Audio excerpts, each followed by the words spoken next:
Você já viu, né? O bem que eu quero fazer, eu não faço. Agora, o mal que eu não quero está sempre diante de mim. Que bela desculpa que te arrumaram, né? Para não fazer o que deve ser feito. Pois é também sobre isso que nós vamos falar no episódio de hoje. Então, separa aí o seu café, que a teologia é por nossa conta.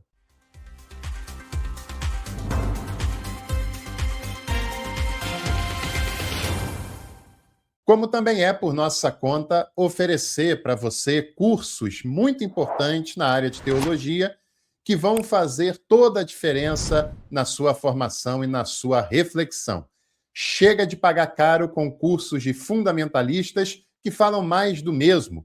Aqui você tem cursos de qualidade, de maneira não confessional e com preço bem acessível. Clica ali em Seja Membro, dá uma olhadinha e venha fazer parte com a gente. Bom, pessoal, você já deve ter ouvido esse texto, que é quase que um ditado popular, de que o bem que eu quero fazer eu não consigo, mas o mal que eu não quero está sempre diante de mim. Isso foi dito pelo apóstolo Paulo. Mas de que maneira que o apóstolo Paulo falou isso? Em que contexto que ele disse essa frase? É um grande problema quando você pega uma frase, um versículo, um texto bíblico isolado e faz daquele texto isolado uma verdade absoluta. É claro que isso nunca dá certo, mas como você foi formado numa mentalidade fundamentalista, isso é normalizado. E cá entre nós, né? O cristianismo acaba por construir verdadeiras desculpas e anestésicos para a nossa consciência, para que a gente viva uma vida totalmente desconectada com aquilo que a gente diz acreditar e a prática dessa vida no seu dia a dia. E muitas pessoas, quando deixam de fazer alguma coisa boa, ou quando fazem uma coisa ruim, que eles sabem que é ruim, e também não conseguem admitir que a religião, seja o cristianismo, não é capaz por si só de fazer das pessoas boas pessoas. Não é capaz. É preciso algo interior que a religião não é capaz de produzir, a não ser uma transformação que venha do próprio evangelho sem mediação religiosa. E as pessoas utilizam esse texto do apóstolo Paulo para justificar as suas omissões e as pisadas nas bolas que elas dão, né? Mas é preciso que a gente compreenda o que está aqui em questão nesse texto de Romanos, capítulo 7, versículo 14 até o 24, porque é necessário que a gente leia antes do versículo em questão para poder ter uma compreensão mais honesta sobre esse assunto. Sabemos que a lei é espiritual, mas eu sou carnal, vendido como escravo ao pecado. Realmente não consigo entender o que eu faço, pois não pratico o que eu quero, mas faço o que eu detesto. Ora, se eu faço o que eu não quero, reconheço que a lei é boa. Na realidade, não sou mais eu que pratico a ação, mas o pecado que habita em mim. Eu sei que o bem que não mora em mim, isso é, na minha carne, pois o querer o bem está ao meu alcance, não, porém, o praticá-lo. Com efeito, não faço o bem que quero, mas pratico o mal que eu não quero. Ora, se eu faço o que não quero, já não sou eu que ajo, e sim o pecado que habita em mim. Verifico, pois, esta lei: quando quero fazer o bem, é o mal que se me apresenta.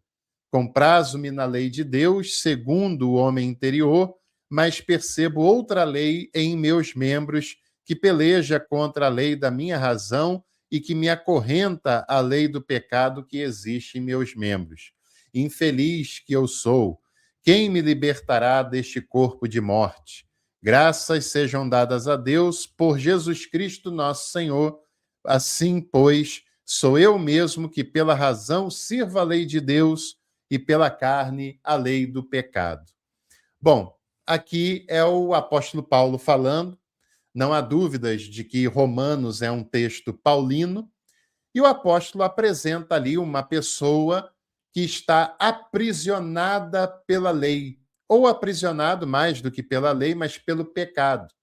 E por estar aprisionado ao pecado, ele tem que conviver com uma lei que diz que é boa, mas uma lei que não aceita essa relação com o pecado, e como ele é dominado pelo pecado, ele não consegue desfrutar da bondade dessa lei e não consegue estar livre para viver essa lei, e por isso está sempre em crise, né? A religião, ela tem uma mania, principalmente o cristianismo, e principalmente o cristianismo evangélico, de terceirizar as responsabilidades do ser humano. Uma análise mais séria, uma análise mais amadurecida da teologia cristã compreenderia que Deus fez o ser humano como sua imagem e semelhança, e isso quer dizer, dentre outras coisas, que o ser humano é um ser responsável. Ele foi feito como um ser responsável por Deus, de tal maneira que ele é capaz, sim, de responder pelos seus atos. Ainda, claro, que é humano, que é natural da nossa concepção humana, errarmos em alguns momentos, pisarmos na bola, né? Tomarmos escolhas equivocadas, precipitadas, fazermos besteiras, né? Mas isso não quer dizer que nós não fizemos porque não queríamos fazer aquilo. Nós escolhemos isso, né? Como nós também podemos escolher entre a bondade, entre o bom caminho, entre as melhores escolhas, entre as escolhas mais responsáveis. E, independente disso, nós somos seres capacitados por Deus, como seres responsáveis, de responder pelas nossas escolhas, sejam elas quais forem, e inclusive de admitir que nós erramos, que nós vacilamos, que nós pisamos na bola, de admitir, inclusive, que nós mandamos bem, que nós escolhemos bem, não é? Que nós fizemos a coisa certa, que nós fizemos bem feito, porque a leitura do cristianismo sobre essas relações, elas nos tiram essa responsabilidade, inclusive de admitirmos que fazemos coisas boas. Porque se o homem é totalmente depravado, ou se o ser humano só faz o que é bom com a ajuda de Deus, então parece arrogante ele dizer alguma coisa boa que tenha feito. Ou, mais do que isso, quando ele faz algo ruim, ele sempre tem algo para terceirizar essa culpa. O diabo é uma criação perfeita para isso, não é? Porque se eu faço uma coisa ruim, eu posso culpar o diabo por isso.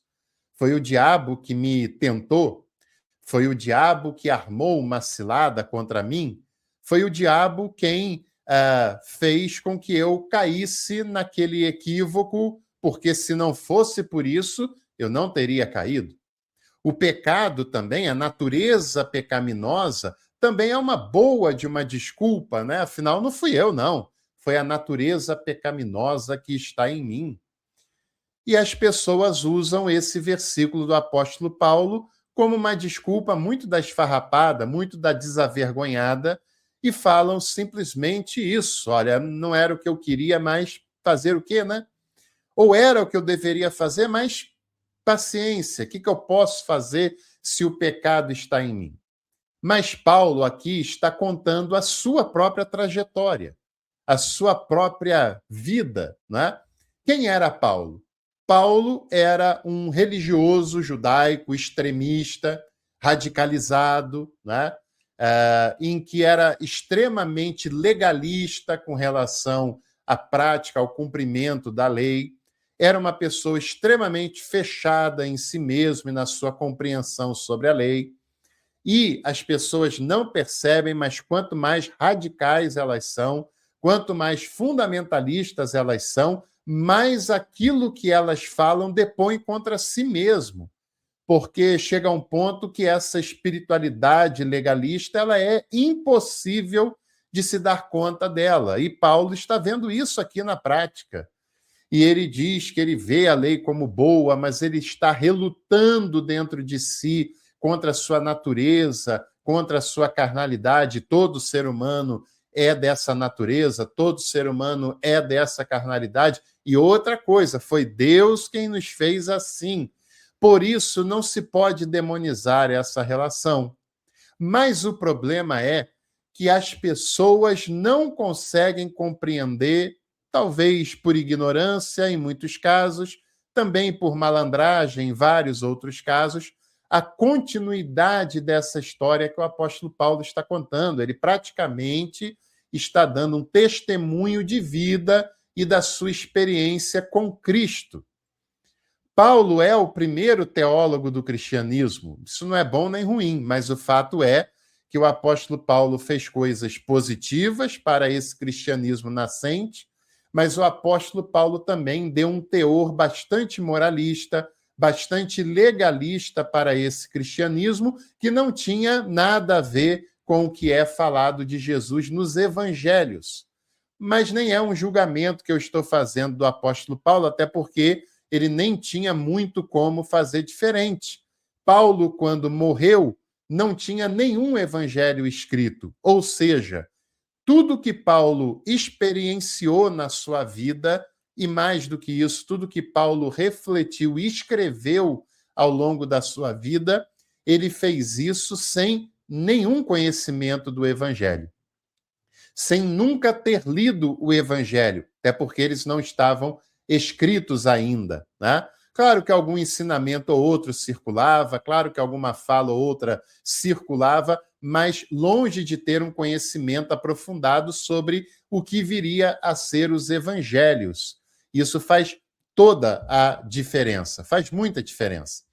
Tanto que você não encontra nos textos do apóstolo Paulo praticamente nenhuma citação ao Jesus histórico.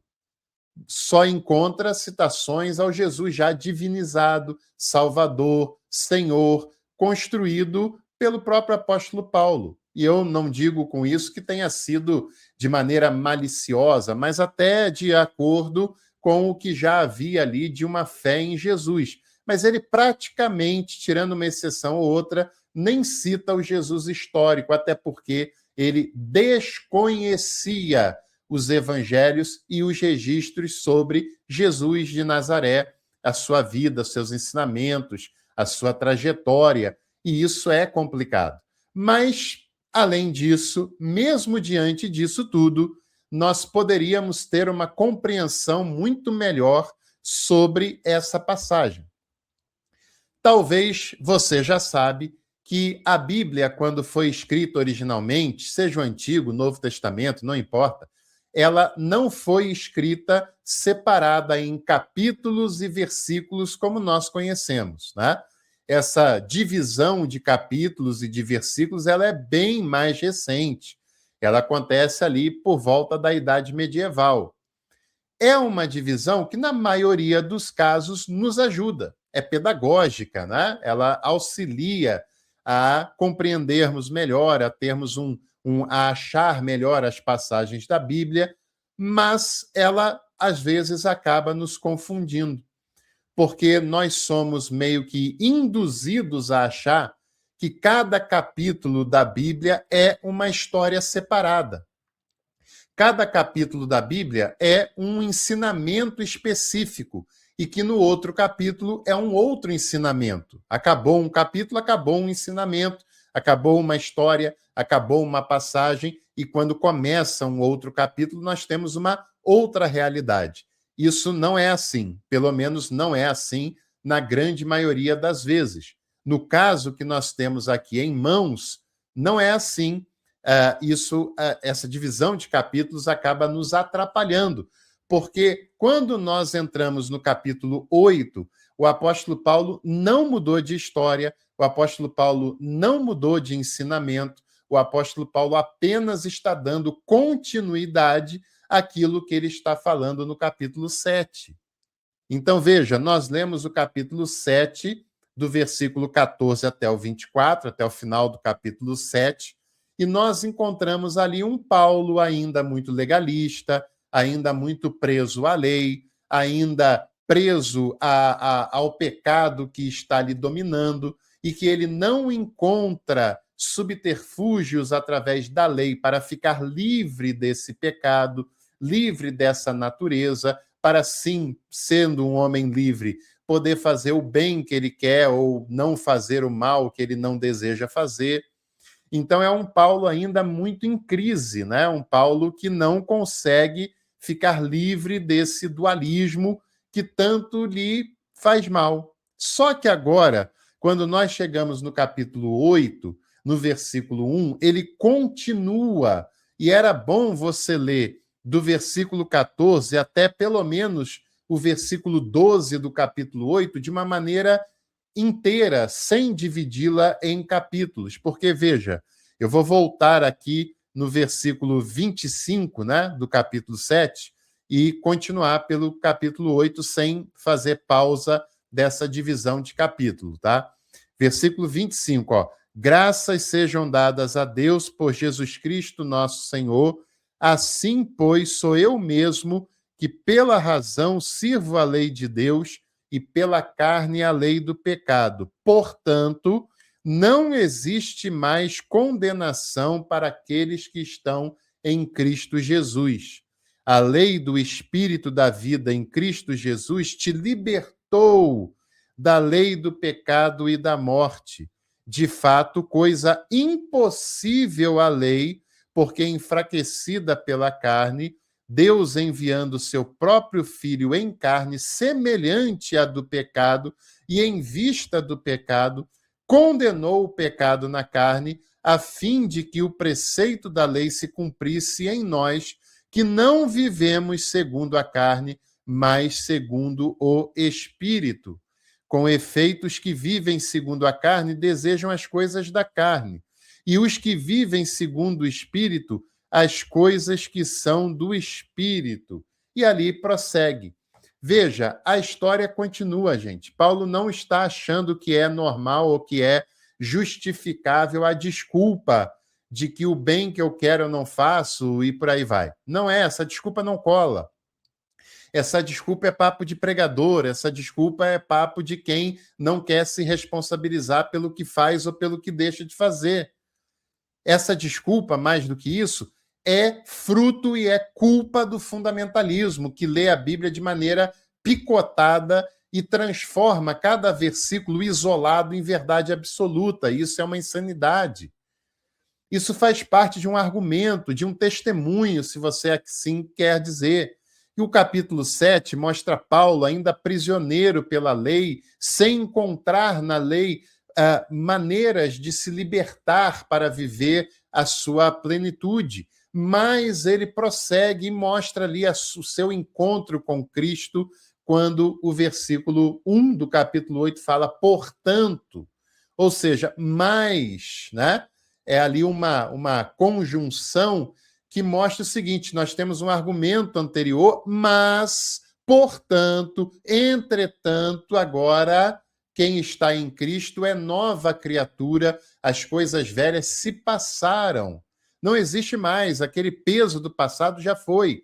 Aquela disputa interna, aquela disputa contra a lei, não existe mais. Por quê? Por causa da lei? Não, por causa de Cristo. Porque Deus em Cristo nos liberta desse dualismo. Deus em Cristo nos liberta da prisão da lei, da prisão do pecado e nos torna seres livres, absolutamente livres. Ou seja, você faz o mal porque você quer fazer o mal e encontra na desculpa religiosa um anestésico para a sua consciência. É só isso que está acontecendo. Você não faz o bem porque você não quer fazer o bem, tá? E, é claro, muitas vezes nós erramos mesmo, o ser humano erra, independente de qualquer coisa, por mais aprofundado que tenha a sua consciência em Cristo, né? O ser humano erra porque nós somos humanos, nós somos criaturas, nós somos limitados. Mas Cristo e o Evangelho nos chama para melhorarmos a cada dia, para ampliarmos a cada dia a nossa consciência de humanização, para sermos a cada dia mais humanos, conforme a proposta de Jesus. Isso vai nos impedir de errarmos? Não, é óbvio que não. Enquanto vivermos, erraremos, mas erraremos cada vez menos. Erraremos cada vez com menos impactos. Poderemos cada vez mais tomarmos boas decisões e fazermos o bem com maior frequência e menos desinteressadamente e de maneira mais humanizada e consciente disso, sem depender de discursos e desculpas religiosas, né? Então, agora o apóstolo Paulo teve um encontro com Cristo e ele é uma nova criatura. E não há mais condenação sobre quem está em Cristo. Quem está em Cristo, não necessariamente na igreja, não é esse o caso, não é esse o assunto, mas quem foi transformado pelo Evangelho e agora sim, então, pode viver a sua vida em paz e com liberdade, conforme nós encontramos aqui. Veja, o Paulo, vamos fazer esse trocadilho, o Paulo do capítulo 7 não é o Paulo do capítulo 8, tá? Claro, é o mesmo, ele está contando testemunho, mas o capítulo 7 é Paulo antes de conhecer a libertação, e depois, no capítulo 8, é o Paulo que já está em Cristo, né? Então, isso faz toda a diferença. Como também faz toda a diferença você se inscrever aqui no canal, você curtir esse vídeo e também não se esqueça de hypar esse vídeo. Cada conta pode hypar o vídeo gratuitamente até 3 vezes. Então faça isso porque também ajuda bastante o nosso conteúdo e em breve a gente se vê aqui para mais um Café com Teologia. Tchau, tchau.